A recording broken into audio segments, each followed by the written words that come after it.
I married him because of religion, nothing else. For me, it's a mixed feeling because I never thought going into marriage, it's going to end today. And it was never my making. I really tried to build my home, hold my home. But it's unfortunate that, like they say, it takes two to tango. This is a very perfect opportunity for me to clear my name because they spared my name. They've tarnished my image over the last 3 years. Now, it might interest you to know that I endured bigamy for 2 years. I endured adultery for over 9 years. Under the same roof we were, he got married to somebody from his tribe, and everybody expected me to stay. In fact, I endured in the house for 2 solid years. This man never ate my food. For 2 solid years, we never lay on the same bed. But I would get up in the morning and still brace up. And it got to a point I said this was becoming too much. And I want to interest you is this. The whole family teamed up with him, went to the east, got an Igbo woman for him. As I speak to you, they have 2 children together. And I said, I cannot continue. I have to go to the courts. In 2018, this man defrauded Intercontinental Distillers, makers of Chelsea and the other drinks.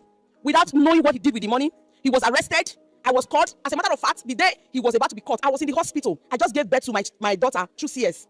He came that evening and he said, people were running after him. They were chasing him. And I said, chasing you for what? He said he's going to call me to give me the information. I said, okay. He called me and told me that, oh, he has some things in his company. He's owing. I said, if you are owing your company, let's go and meet them and sort it out. It's something you can pay.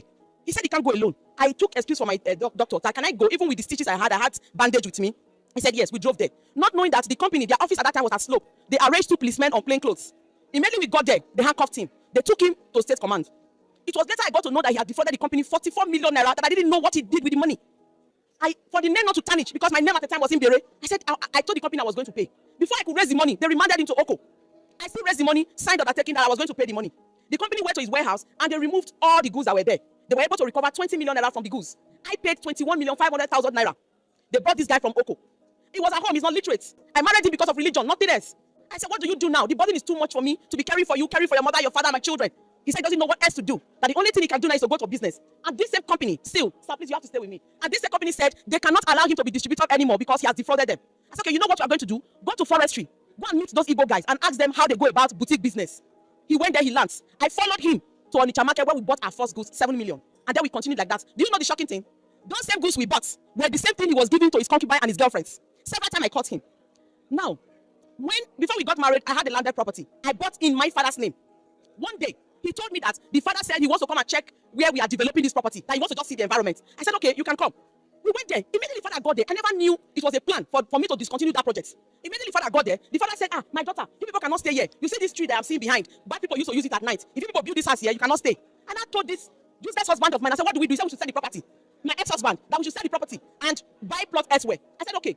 I was in a maternity leave when I told him, we have a child now. We cannot continue to be raising children in a rented apartment. What do we do? He said, we can get a land in Iowa. I said, how much? He said, around 300 or 350. 2016, I gave him that money cash. He went, he bought the property. After some days, he came back and gave me the documents. The documents were in his name. And I said, how come you now go raise this thing in your name in Pidgin? He said, am I not your husband? Are we going to separate? Not knowing that they already planned this thing from Genesis, that this person is influential, you can make money through her. Thereafter, you dump her and go and marry from our place. That was the reason the father encouraged me to discontinue that project. Do you not know the shocking thing? When we came to this court, I told the court the honest truth. I said it's my property I bought, but I bought in my husband's name. Initially, he said it was his property. Later, he amended his petition, brought his mother with walkie stick to this court one. And the mother said, my house that I built from scratch, that is her own property, not even the son.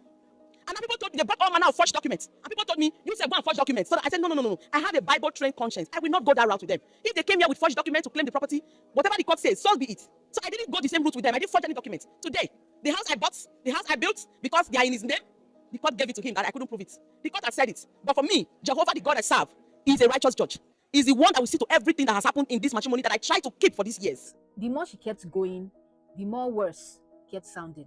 And I am truly sorry about her experiences and her ordeal in marriage. When she said, God is a righteous judge, I was expecting that she would say, okay, they gave her the properties back. But we can see now that the court does not act based on your emotions or where you are standing or your personal belief system. The court does not do that. The court judges based on the evidence on ground. And if that evidence can be proved beyond reasonable doubt. Actually, people believe in God for different reasons best known to them. But we have to understand that sometimes people use the fact that you believe in a God to hurt you. They know that you fear God.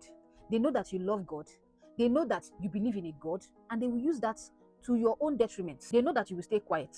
They know that you will forgive. They know that you will even leave everything to God instead of standing up for yourself. And they will use that against you over and over again. You can believe that God is an all-righteous judge and still learn how to protect yourself. You can still learn how to speak up for yourself and even use the law when necessary. Because being a good person or a God-fearing person should not make you be an easy target.